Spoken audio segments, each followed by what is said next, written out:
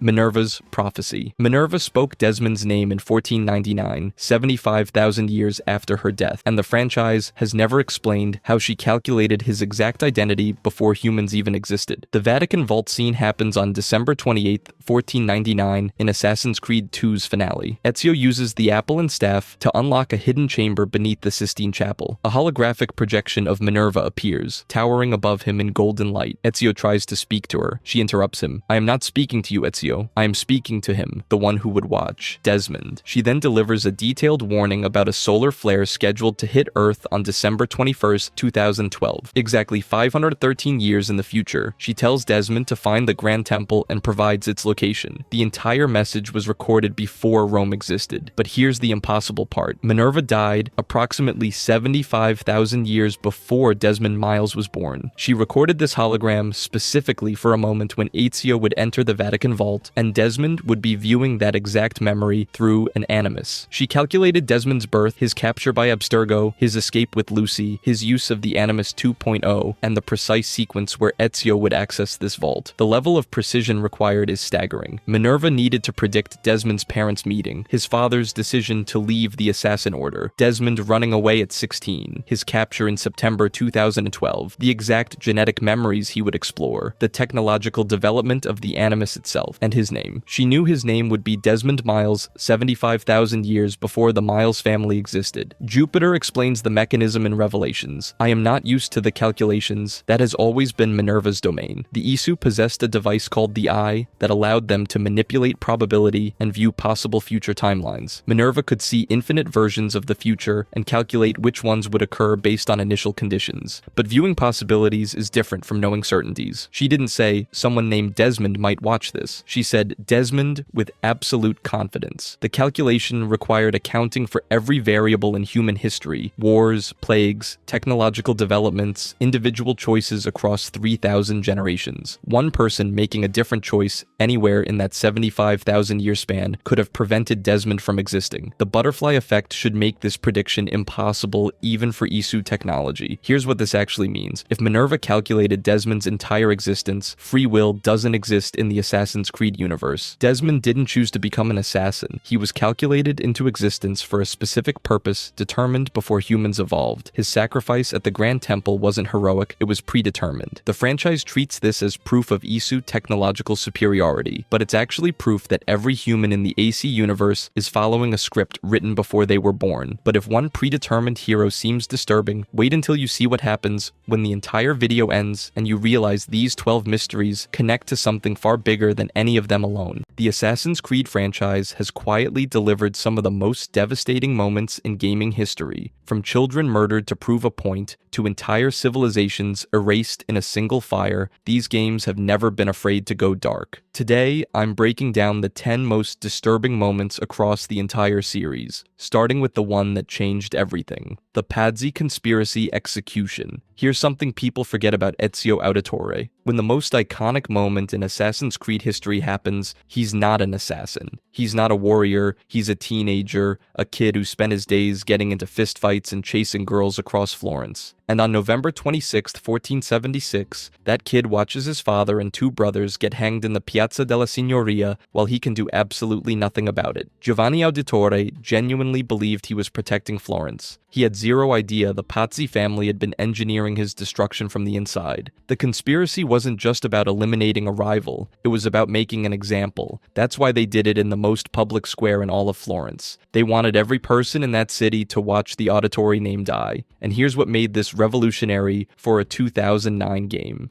You cannot stop it. There's no hidden path, no secret button prompt, no last-second rescue. The game forces you to stand there and watch. That was genuinely radical. Games at the time were built around the idea that the player could always win if they played well enough. Assassin's Creed 2 looked you dead in the eye and said no. Sometimes you lose everything, and the only thing left is what you do afterward. What people don't talk about enough is how this single execution carries the emotional weight of 3 entire games. Ezio's arc from Assassin's Creed 2 through Brotherhood and into Revelations is one long answer to the question this moment asks: what do you become after something like this? He starts as a boy driven by vengeance and slowly, painfully over decades, transforms into someone who understands that justice and revenge are not the same thing. Every lesson Ezio learns traces directly back to standing in that piazza watching his family die. The Pazzi conspiracy didn't just launch Ezio's story, it invented the emotional formula every Assassin's Creed game has tried to replicate since. Personal loss as the engine for transformation, grief as the price of entry into the Brotherhood. But if you think watching a hanging is the worst thing that happens to Ezio, wait until Cesare Borgia decides to erase 17 years of rebuilding in a single night. The fall of Monteriggioni. Here's what makes this one hit different from almost every other tragedy in the franchise. You built this. Assassin's Creed 2 gives you Monteriggioni as a crumbling, half-abandoned Tuscan town. The walls are falling apart, the shops are empty, and the whole place feels like it's one strong breeze away from collapsing entirely. Then, over dozens of hours of real-world gameplay, you personally transform it into something worth caring about. You upgrade the buildings, you renovate the shops, you invest in the defenses, you watch the population grow and the streets fill with people who were there because of decisions you made. Monteriggioni becomes yours in a way that very few game locations ever do. And then Cesare Borgia shows up and erases all of it in about 10 minutes. The assault at the start of Brotherhood is designed to feel hopeless from the very first cannon shot. You're running across rooftops trying to coordinate a defense,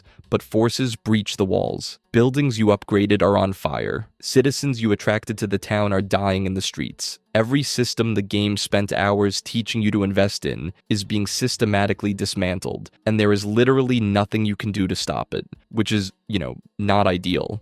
But here's where it gets really dark. Monteriggioni wasn't just a gameplay hub. It was Ezio's proof that he could be more than a man defined by revenge. His family was publicly executed when he was a teenager, and he spent years hunting down every person responsible. Monteriggioni was the answer to the question of what comes after vengeance: stability, community, purpose, and Cesare reduced it to rubble before breakfast. The genius of this moment is the contrast in pacing. The rebuilding took hours. Patient, gradual, satisfying hours. The destruction takes minutes. That asymmetry is the entire emotional payload. You spend an entire game carefully constructing something meaningful, and the sequel opens by teaching you that none of it was safe. What Ezio feels in that moment isn't the teenage confusion of losing his family. It's something worse. It's the mature, fully conscious realization that no sanctuary is permanent, that powerful enemies can undo decades of progress overnight, and that building something beautiful in a world this violent is basically painting a target on it. He's back to zero, standing in the ashes of everything he worked for, older and more tired than the last time the world took everything from him, but at least Ezio survived the fall of his home. Not everyone in the franchise gets that luxury, especially not the people standing beside you when the walls come down. Yusuf Tazim's final stand, the title of this section, is a lie. There is no final stand. That's the entire point. Yusuf Tazim is one of the few genuinely good things that happens to Ezio in Assassin's Creed Revelations. By the time Ezio arrives in Constantinople, he's old, tired, and spent decades watching people he cares about die for a war that never ends. Yusuf changes that. He's the leader of the Ottoman Brotherhood, and from the moment he meets Ezio, he treats him not like a legend, but like a friend. Ezio teaches Yusuf the old techniques. Yusuf teaches Ezio how to survive in a city that doesn't belong to him. It's one of the warmest relationships in the entire franchise, which is exactly why Ubisoft destroys it. Yusuf doesn't get a heroic death scene. He doesn't go down swinging against impossible odds. The Templars capture him, and by the time Ezio arrives, Yusuf's body is already hanging from the gallows. No dramatic last words, no final exchange between friends, just a corpse swaying in the wind, left there as a message. The Templars didn't kill Yusuf because he was a threat. They killed him because they wanted the Brotherhood to see what happens when you resist. The cruelty is the point. This isn't a death designed to make Yusuf look brave. It's designed to make the Templars look powerful and the assassins look helpless. A public execution displayed like a trophy. Ezio, the greatest assassin who ever lived, couldn't do a single thing about it. He was too late. He's always too late. But the real weight isn't just grief. It's what it does to Ezio afterward. He's been fighting the Assassin-Templar War for over 30 years, and every single person he's loved has been taken from him by it. His father, his brothers, his home, and now the one friend who made Constantinople feel like something other than a battlefield. The war doesn't care how skilled you are. It just takes. This is the moment that begins closing the book on Ezio's saga entirely. After Yusuf, Ezio stops being a warrior and starts becoming a philosopher. The man who once chased vengeance across Italy now asks whether any of it was worth the cost. The answer, based on a lifetime of watching good people die for a conflict that predates human civilization, is not encouraging. Yusuf was younger, talented, and genuinely dedicated to the cause, and the cause got him killed anyway. Not in some grand battle for the fate of the world, but strung up like a warning sign on a fence post, which is,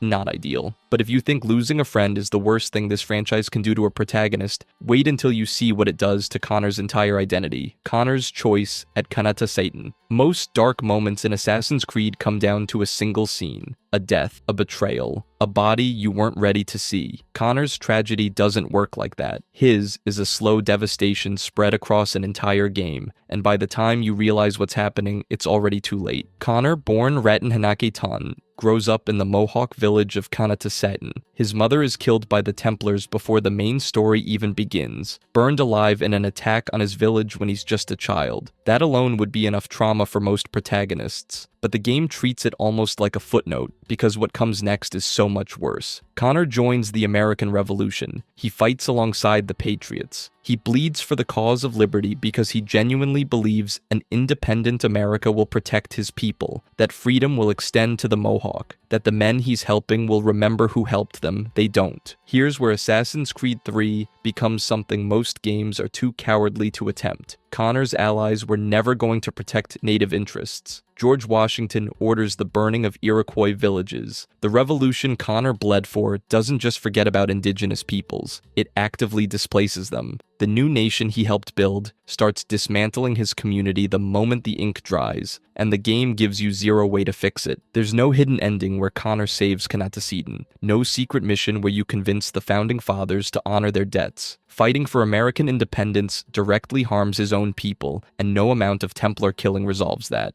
You can assassinate every target on your list and still lose everything that matters. That's what makes this the franchise's most morally sophisticated moment. There's no villain behind it, no Templar grandmaster pulling strings. The threat is systemic, an entire nation's founding ideology treating indigenous lives as acceptable collateral. Connor can't stab Manifest Destiny in the throat no matter how sharp his tomahawk is. The final hours are genuinely uncomfortable. Connor returns to Kanataseton to find it empty. His people have left. The land he fought to protect has been sold. He stands in the ruins of his childhood, and the game just lets you sit in it. No dramatic score, no revenge sequence. Just a man realizing that every sacrifice he made was absorbed by a machine that was never built to include him. The game deliberately withholds catharsis because history withheld it too. Most players walked away calling Connor boring or emotionless. But that flatness isn't bad writing. It's the numbness of someone who's been betrayed so completely, so structurally, that anger doesn't even make sense anymore. Who do you scream at when the problem is everything? But if Connor's tragedy is defined by a wound that never closes, the next entry is defined by one that opens quietly in a prison cell with no enemy left to blame. The death of Mary, Red. Edward Kenway can kill 100 soldiers before breakfast. He can board a man-o'-war in a hurricane and walk away from explosions like they're a mild inconvenience. But he cannot cure a fever. And that single fact is what makes this one of the most devastating moments in the entire franchise. Mary Read spent most of Black Flag disguised as a man within Edward's pirate crew.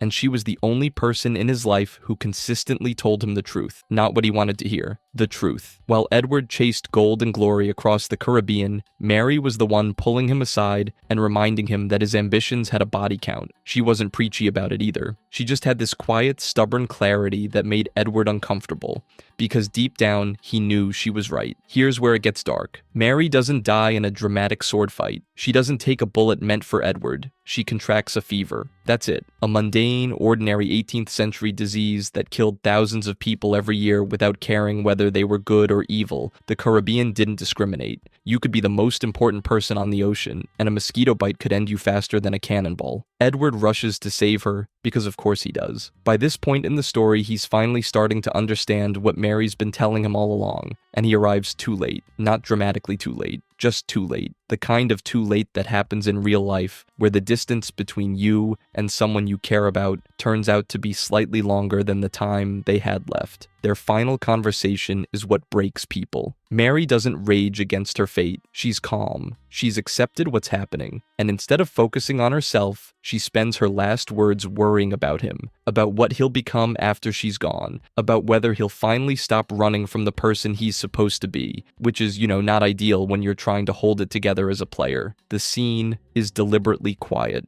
No swelling orchestra trying to squeeze tears out of you. No slow motion. Just two people in a room, one of them dying, the other one powerless to stop it.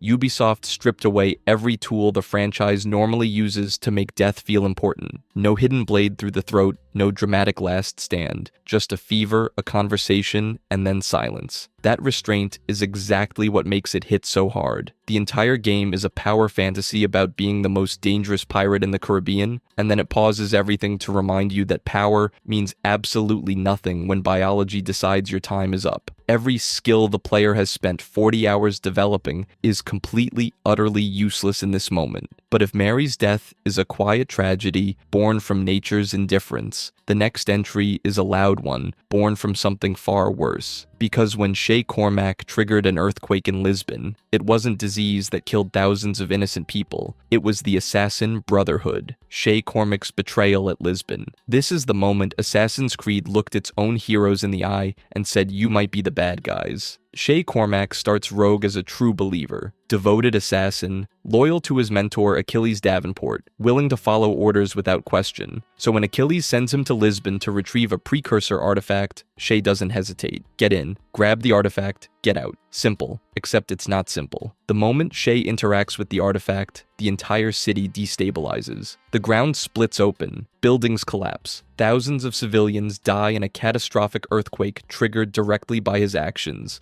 by the mission the Brotherhood sent him on. Shay stands in the rubble watching families crushed under stone and dust, knowing that his order caused this. And here's where it gets dark. Shay goes back to the Brotherhood expecting accountability, expecting grief, expecting his mentors to say we made a terrible mistake. Instead, Achilles and the rest of the assassins essentially shrug. The artifact was important. The mission was necessary. Thousands of dead civilians. Acceptable losses for the greater good. That's the betrayal. Not a knife in the back. Not a personal vendetta.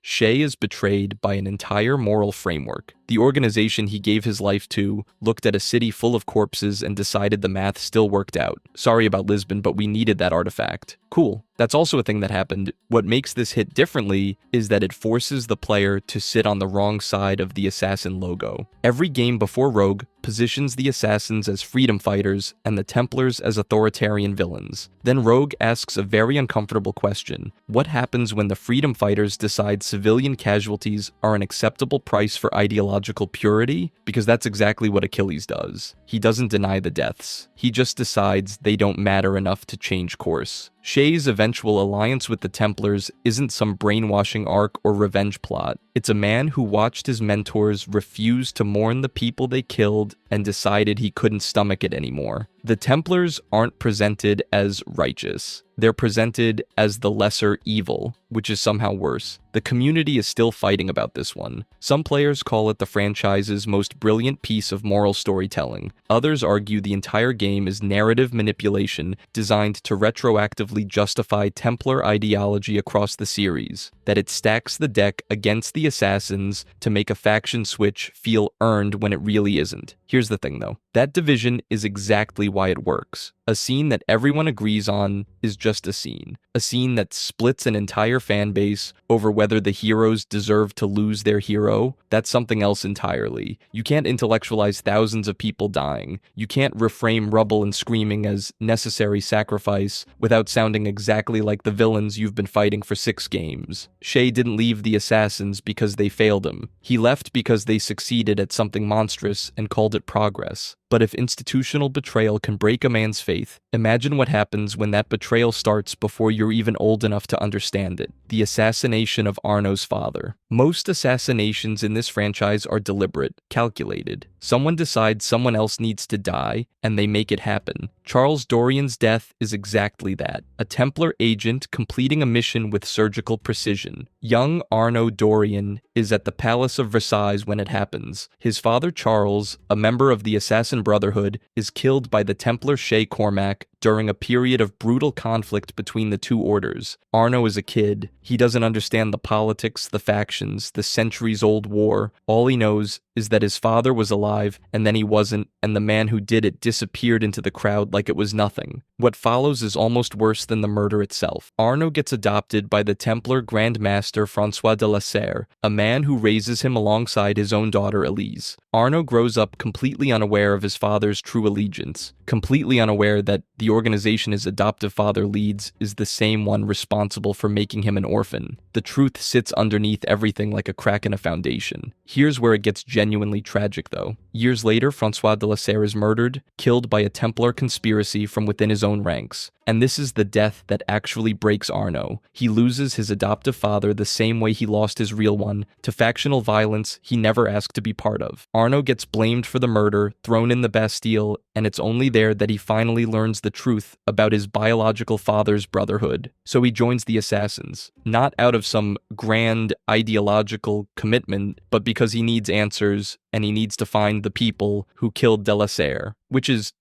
not ideal motivation for joining a secret order. The whole thing is a double tragedy stacked on top of itself. Arno's real father was killed by Templars. His adoptive father, a Templar himself, was killed by other Templars. Every parental figure this man has ever had gets taken from him by the same endless cycle of brotherhood versus order violence, and he keeps getting caught in the crossfire without ever choosing a side. And that's the thesis statement of unity right there. The French Revolution didn't just kill the guilty, it killed everyone caught in the crossfire. Charles Dorian wasn't a casualty of some grand strategic masterstroke. He was a casualty of an endless war that chews through people and spits out orphans. Francois de Lasserre was the same. 2 fathers, 2 murders, 0 justice. Arno has to accept that the world he grew up in was built on lies, that the man who raised him led the very organization that destroyed his family, and that joining the assassins doesn't magically fix any of it. There's no satisfying target at the end of that road. Just 2 dead fathers and a bunch of people on both sides who think they're right. First one death, then another, and the discovery that both deaths feed the same pointless machine. Arno doesn't get closure, he gets context, and the context makes everything worse. But if a father's death at the hands of a Templar agent sounds devastating, wait until you hear about a child's death that kicks off an entire brotherhood. The tragedy of Kimu. There are dark moments in this franchise, and then there's this. Assassin's Creed. Origins opens with something most games would never attempt. It kills a child. Not off-screen, not implied. It puts you in the room and makes you watch. Kemu is the young son of Bayek and Aya, and the game spends just enough time establishing their relationship for you to understand exactly what's about to be ripped away. Kemu isn't a plot device. He's a person. A small one, sure, but the game treats him with enough care that when the moment comes, it doesn't feel like narrative manipulation.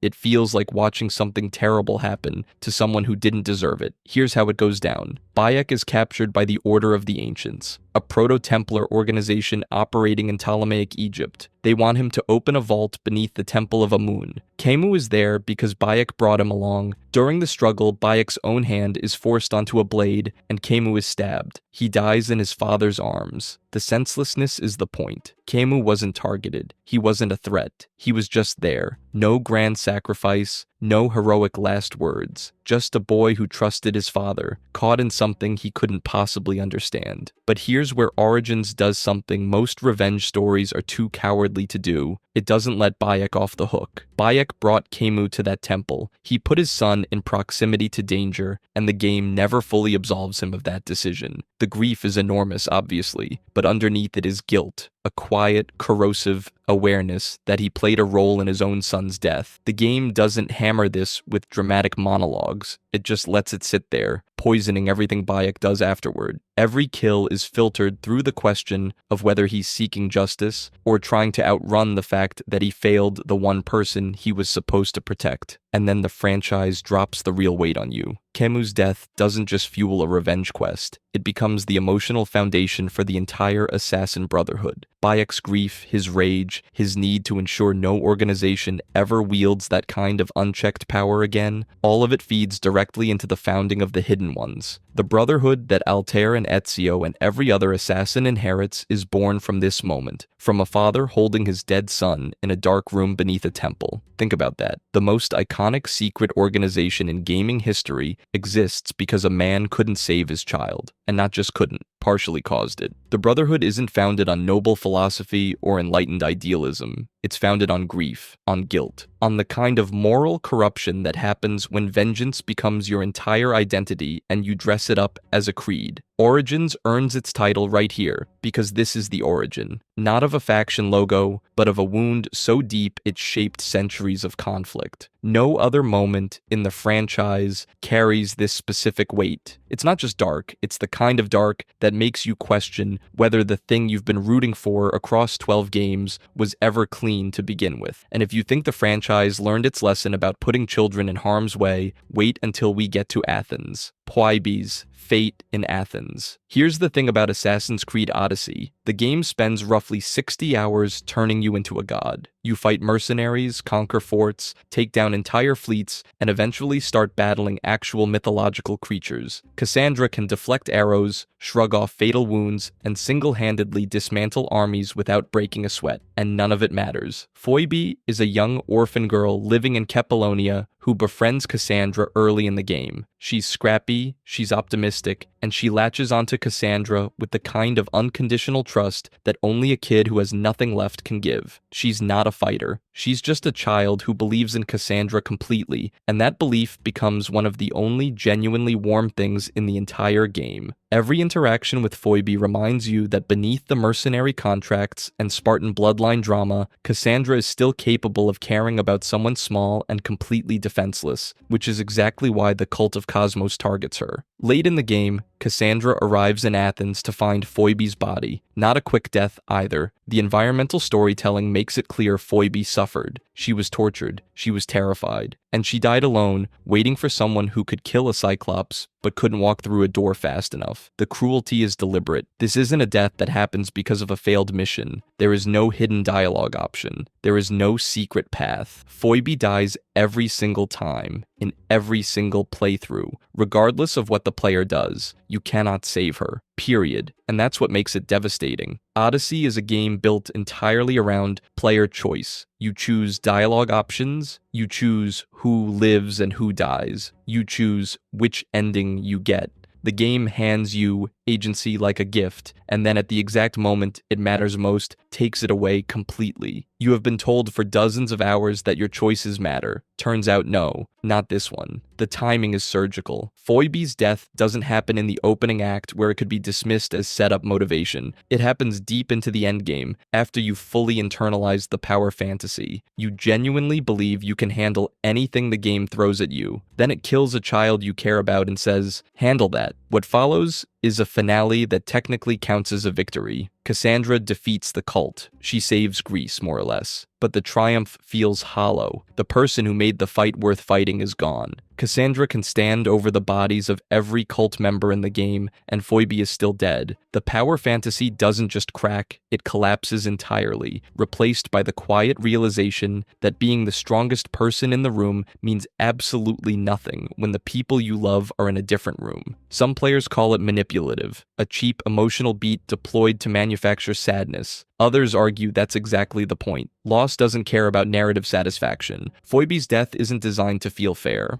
It's designed to feel like failure, even when you did everything right. But if the death of one girl can break a demigod, wait until you see what the destruction of an entire civilization's knowledge does to a father who's already lost everything. The burning of the Great Library. Every moment we've covered so far destroyed a person, a child, a friend, a father, a mentor. But this one is different. This one doesn't destroy a person. It destroys an idea. The idea that knowledge should be preserved, shared, and built upon by everyone who comes after. The Great Library of Alexandria didn't die in a single dramatic fire. That's the part that makes it worse. It was destroyed gradually over centuries, chipped away by successive waves of conflict, political neglect, and deliberate acts of destruction. Julius Caesar's siege in 48 BCE burned a significant portion of its holdings. Subsequent conflicts eroded what remained. No single villain walked in and torched the place in one dramatic evening. It was a slow, grinding death, which is somehow more painful than a single blaze. This wasn't a military target. There were no weapons inside, no soldiers, just scrolls. Thousands and thousands of scrolls containing mathematics, philosophy, astronomy, medicine,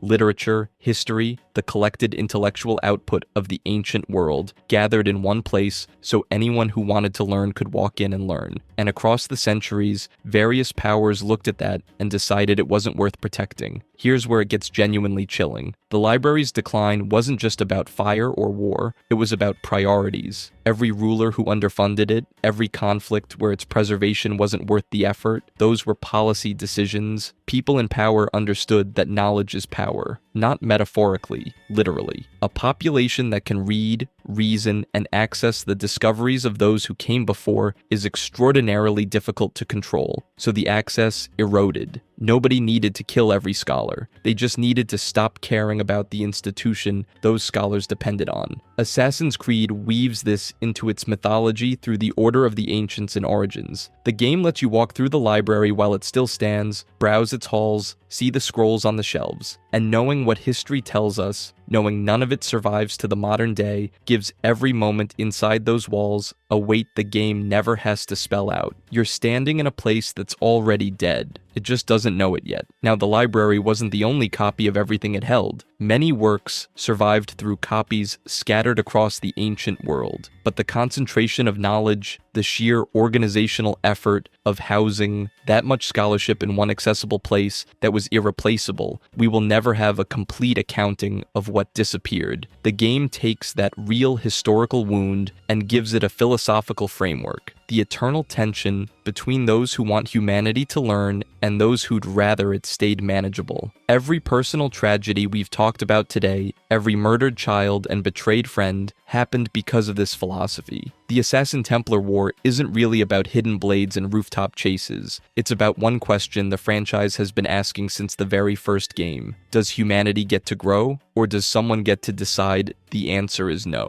The library fell, not in one night, but across generations. And somewhere in the slow accumulation of neglect and violence and political calculation, the answer to that question got a little harder to find. Assassin's Creed has quietly built one of the most complicated multiverse structures in gaming. Across DLCs, simulations, and mythological realms, the franchise has explored over a dozen alternate timelines, some canon, some deliberately ambiguous, and some that Ubisoft pretends don't exist. Today I'm breaking down every single one. Starting with the timeline where George Washington becomes a dictator, the tyranny of King Washington. George Washington, father of democracy, liberator of a nation, decided to crown himself king and burn the whole thing down. That's the premise of Assassin's Creed 3's alternate timeline DLC, and honestly, it's wilder than it sounds. Here's the divergence point. In the main timeline, Washington encounters the Apple of Eden and rejects its power. In this timeline, he doesn't. He picks it up, and the consequences are immediate and brutal. Washington renames the country the American Kingdom, establishes himself as His Majesty King Washington, and transforms the colonies into a royal dictatorship backed by Isu technology. Bluecoats enforcing loyalty with energy weapons coexisting with muskets, which is, not ideal for anyone standing on the wrong side. Benedict Arnold survives in this timeline as Washington's right-hand man, serving the crown loyally. Connor gets supernatural animal powers that have zero explanation in the main game's logic. The whole thing spans 3 episodes, and it plays like someone at Ubisoft said, what if we made a magic-infused revolutionary war and nobody stopped them? But here's where it gets interesting. The canonical status of this timeline is genuinely unclear. Ubisoft specifically called it a what-if scenario, rather than a true alternate reality. No game released after 2012 references it, so is it a real timeline branch or just an animus glitch? Nobody knows. I don't know what to tell you. But if Washington going full tyrant seems dark, wait until you hear what happens when ancient Egyptian gods start physically manifesting in the afterlife. The curse of the pharaohs, the Duat. Bayek's journey into the afterlife realms looks like Egyptian mythology, and honestly it kind of is. The Curse of the Pharaohs DLC sends you into 4 different mythological realms. The Duat, Aru, Aten, and Hebsed, each one a fully realized slice of the Egyptian afterlife. When Bayek crosses over, he's wandering through what the ancient Egyptians genuinely believed waited for them after death. Except now there are also things trying to kill him, so it's a bit less peaceful than advertised. Here's where it gets weird. These afterlife realms aren't just set dressing. They're bleeding into the real world. Pharaoh ghosts are literally materializing in Thebes and attacking civilians. Rameses the Great, Nefertiti, Akhenaten, and Tutankhamun, all risen, all hostile, all very much not staying in their tombs where they belong. You have to enter each pharaoh's afterlife realm, fight through their personal, mythological nightmare, and put them back down. Because of course, retirement doesn't exist, even in death. Then you have Ammit, the devourer of the dead, crocodile head, lion body, hippo hindquarters, the whole package. In actual Egyptian mythology, your heart gets weighed against the feather of Ma'at, and if it's heavier, Ammit eats your soul. The game leans into this pretty faithfully.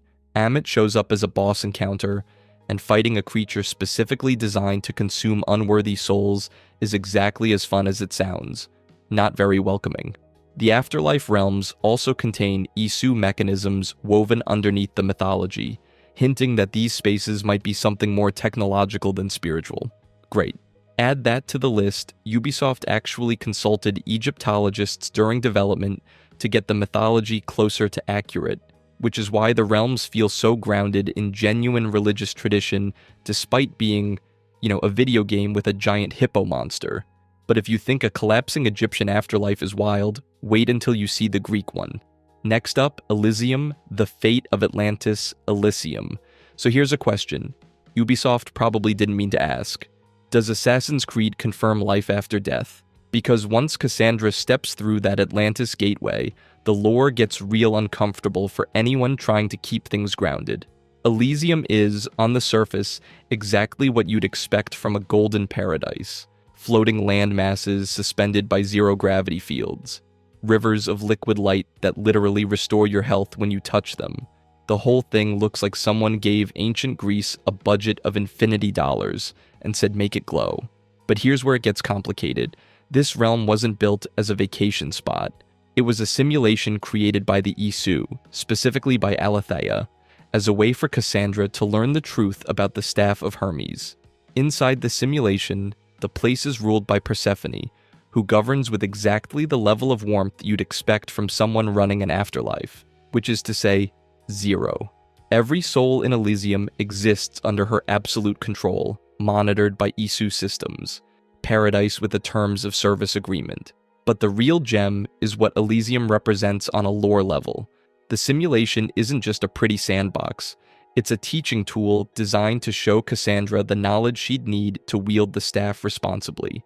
Every trial, every encounter is curated. It's the Animus without the machine, because the simulation blurs the line between what's real and what isn't in ways the series never fully cleans up. If the Isu could construct entire realms indistinguishable from reality, complete with functioning consciousness, then what exactly separates their simulations from an actual afterlife? That completely muddles Abstergo's framework that everything is just genetic memory running on hardware.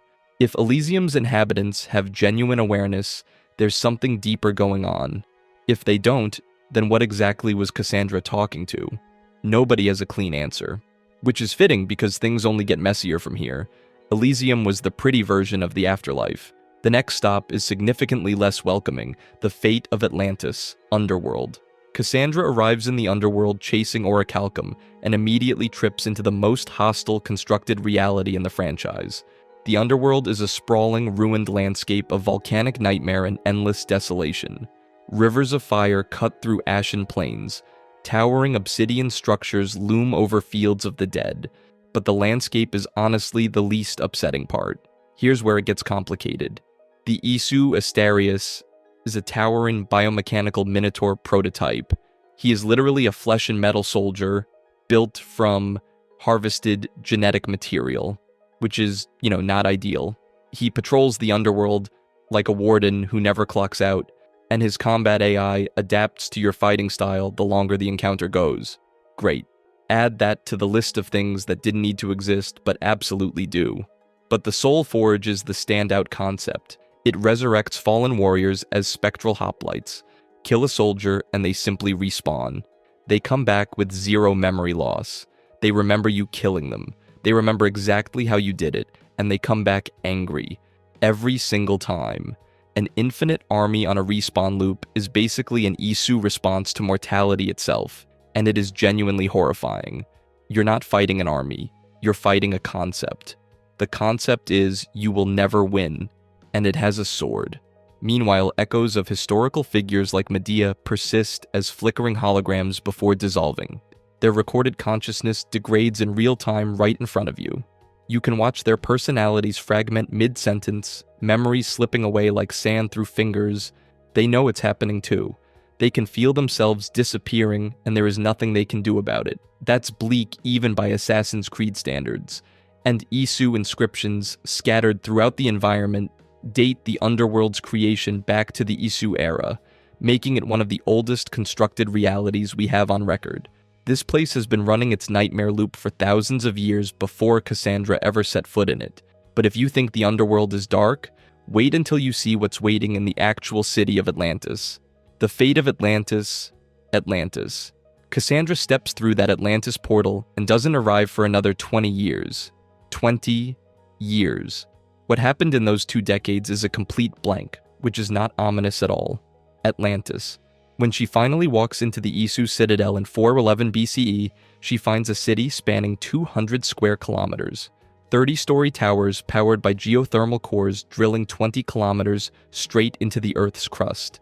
12,000 hybrid humans with circuitry-patterned skin wandering around, breathing air processed to a crisp 28% oxygen. Gardens suspended between buildings that grow food using light frequencies humans can't even perceive. And Poseidon ruling the whole thing through the Harmony Array, which sounds lovely. Turns out, no. The Harmony Array is a neural network linking every single citizen's thoughts with a 1.2 second latency. 1.2 seconds, and your brain is literally connected to everyone else's. It creates a hive mind where dissent is neurologically impossible. You physically cannot disagree with the government. Your brain will not let you. Think of it like a group chat you can never leave, except instead of bad memes, it's mandatory obedience to a god who calls himself a sea king, which is, not ideal. But here's where it gets worse. The air in Atlantis contains memory particles. Nano-Isu machines you breathe in that allow instantaneous knowledge transfer through respiration. That's why characters instantly understand the Isu language the second they walk in. Convenient. Also, body horror. You are literally inhaling mind control dust every 4 seconds just to stay conscious, much like your author during research. Every breath rewrites a tiny piece of your cognitive architecture. You don't notice it happening. Nobody does. That's the point.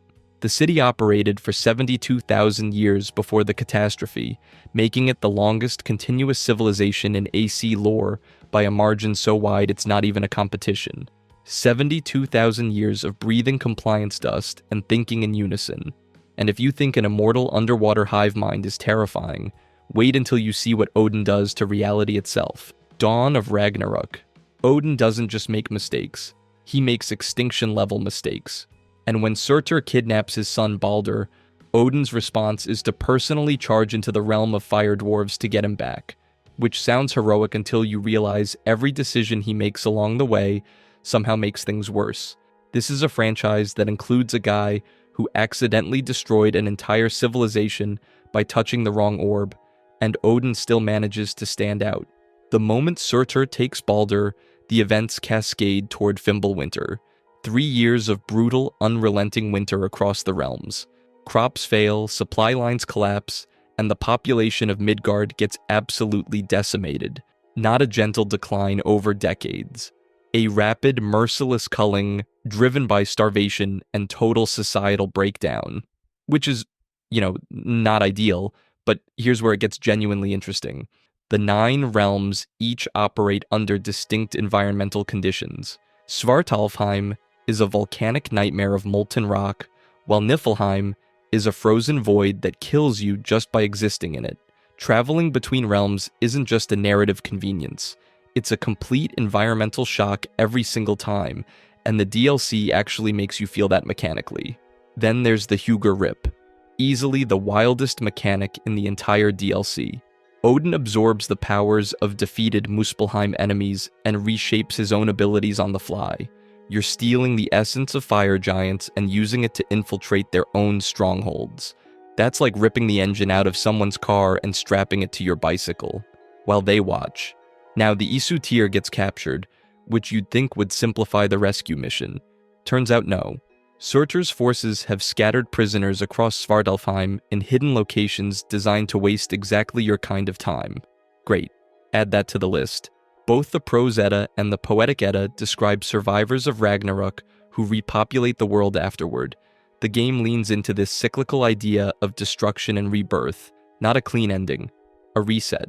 But if Ragnarok's frozen wasteland sounds bad, wait until you hear what happens when you go even deeper into the cold, specifically into Niflheim itself, the forgotten saga, Niflheim. Most alternate timelines in Assassin's Creed let you play the hero. This one doesn't.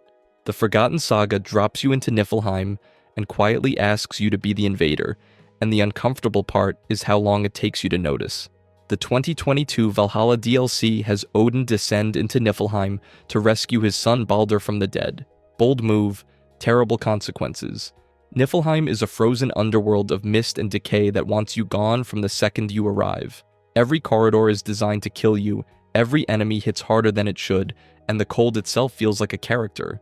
But the environment isn't even the worst part. The entire thing plays like a roguelike. You die, you lose your gear, you start over. No checkpoints, no mercy. Each run forces you deeper through procedurally arranged chambers, filled with traps, elite enemies, and bosses that end your run in seconds. That's not a challenge. That's a math problem about how long you can exist before Niflheim chews you up and spits you back to the beginning. The structure demands you get better with every death, unlocking permanent upgrades between runs to push slightly further. It's a genuine roguelike loop buried inside an open-world RPG, and it actually works. Here's where it gets dark. Odin isn't rescuing anyone out of love. He's doing it out of obsession and control. You are the invader. You are the god forcing your way into a realm that doesn't belong to you, cutting down its inhabitants because your ego demands it. The game frames your progress as conquest, not liberation, and most players don't clock it until they're already knee-deep in frozen corpses. The game also collapses Niflheim and Helheim into a single underworld, which frustrated Norse mythology fans. They are distinct realms with different rulers. Hel, ruler of the dead, gets reduced to an antagonist here, when she's traditionally a neutral figure presiding over the deceased. Not evil, just doing her job. But if the Forgotten Saga made you uncomfortable playing as an invader in someone else's realm, wait until we go back to where it all started. The Isu era, and a catastrophe that killed almost everything on Earth, the Isu era, the Great Catastrophe. This is the event that everything else in the franchise branches from. Every assassin, every Templar, every piece of Eden, every single conflict across tens of thousands of years of human history traces back to this one moment. And the worst part? They saw it coming. The Isu knew the solar flare was approaching. They had advance warning. And they still couldn't stop it. Here's why. They tried everything. The Isu developed multiple solutions, 6 in total, each more desperate than the last. Minerva, Juno, and Jupiter spent centuries working on countermeasures ranging from shields that could deflect solar radiation to devices that could alter the fabric of space-time itself. They had the science, they had the brilliance, but nothing worked in time. A species advanced enough to create humanity itself got undone by the clock running out, which is, not ideal. When the flare finally hit around 75,000 BCE, it was catastrophic on a planetary scale. The Toba catastrophe, as it's known in our history, nearly wiped out both the Isu and their human creations. The Isu population, already weakened by a prolonged war with their own human slaves, was devastated beyond recovery. Humanity survived in small scattered groups, reduced to near-extinction level numbers. Every person alive today exists because a handful of humans made it through. But here's where it gets genuinely insane. The war between humans and Isu was still raging when the flare hit. Humanity had risen up against their creators, led by Adam and Eve, who stole a piece of Eden to spark the rebellion. So the Isu were fighting a two-front war, one against their own slaves and one against the sun itself. They lost both, and the genetic legacy is permanent. Some humans carry trace amounts of Isu DNA, which is exactly what makes certain people sensitive to pieces of Eden. You might be walking around with First Civilization code in your cells right now, so everything that follows in the franchise, every alternate timeline, every divergence point, all of it stems from one catastrophic event that a hyper-advanced civilization knew was coming and still couldn't prevent. But if the catastrophe shaped humanity's past, Juno's survival shaped its potential future, and that timeline is somehow even darker. The Juno-dominated future. This is the one that almost happened. Not in some ancient simulation or mythological dreamscape, but in the real world, on a very specific date. December 21st, 2012. The day Desmond Miles touched the eye and died. Here's what he saw before he made that choice. Juno's consciousness transfers fully into Abstergo's cloud infrastructure. Not partially, not as some lingering digital whisper, fully. Every server, every satellite uplink, every networked device on the planet becomes an extension of her will. Within hours, she seizes control of the global satellite grid, triggering cascading electromagnetic blackouts. Power grids collapse, communications die, hospitals go dark. The modern world doesn't slowly decline, it just stops. But the blackouts are the gentle part.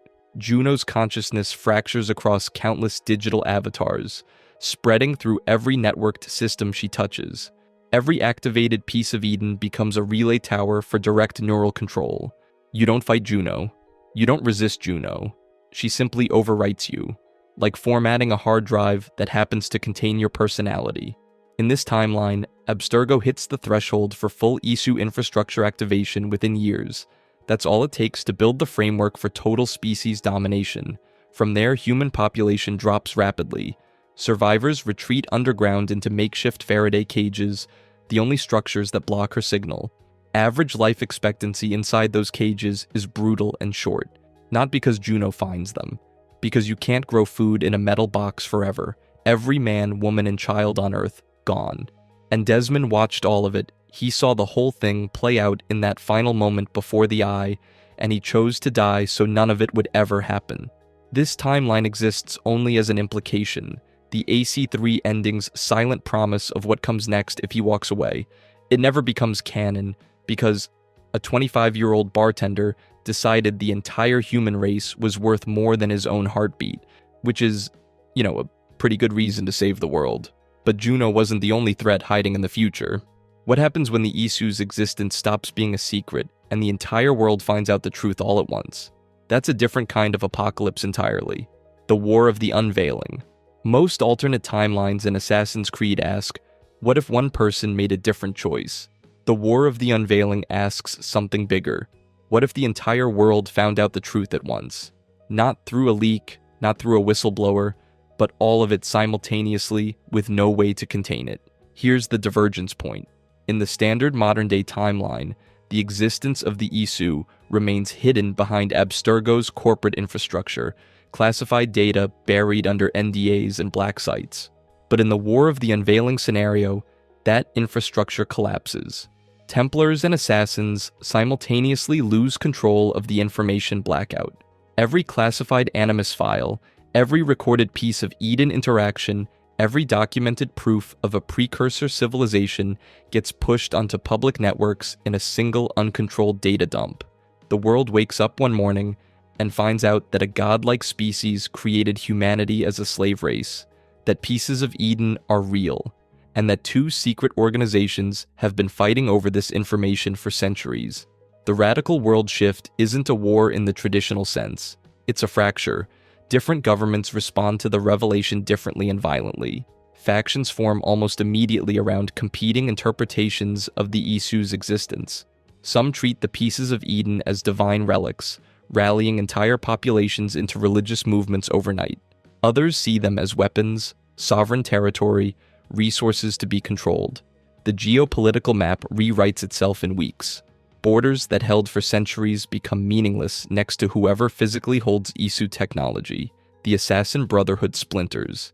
The entire ideological foundation of the Creed was built on operating in shadow, protecting a secret that most of humanity couldn't handle. Without the secret, the Brotherhood's purpose collapses. Cells that had operated covertly for generations find themselves suddenly visible, suddenly political, suddenly targets from every direction at once. Here's the Animus explanation. This timeline isn't a glitch or a simulation. It's a projection, one of the calculated futures the ISU's Grand Temple nodes generated when running probability chains for post-catastrophe humanity. The Isu modeled what happens when the truth becomes uncontainable, and what they found was that the unveiling doesn't unite humanity. It atomizes it, which is exactly why Minerva and her faction chose concealment over revelation as their strategy. They ran this scenario, saw the outcome, and deliberately chose the path where humans stay in the dark. The War of the Unveiling is the franchise's argument that ignorance, in some specific circumstances, is the only thing holding civilization together. And that is, not particularly comforting.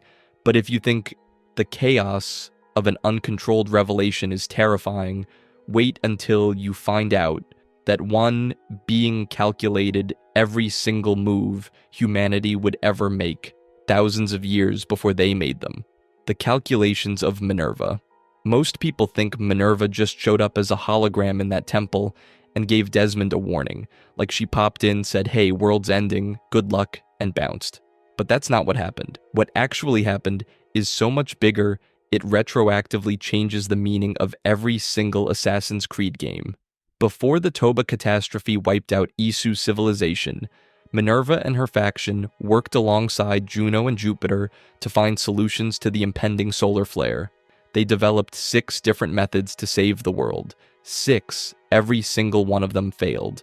Magnetic shields, underground vaults, time manipulation, all of it insufficient, which is, not ideal for anyone trying to prevent extinction. Here's where it gets uncomfortable. After exhausting every option available to them, the only path forward Minerva could find required something impossibly specific.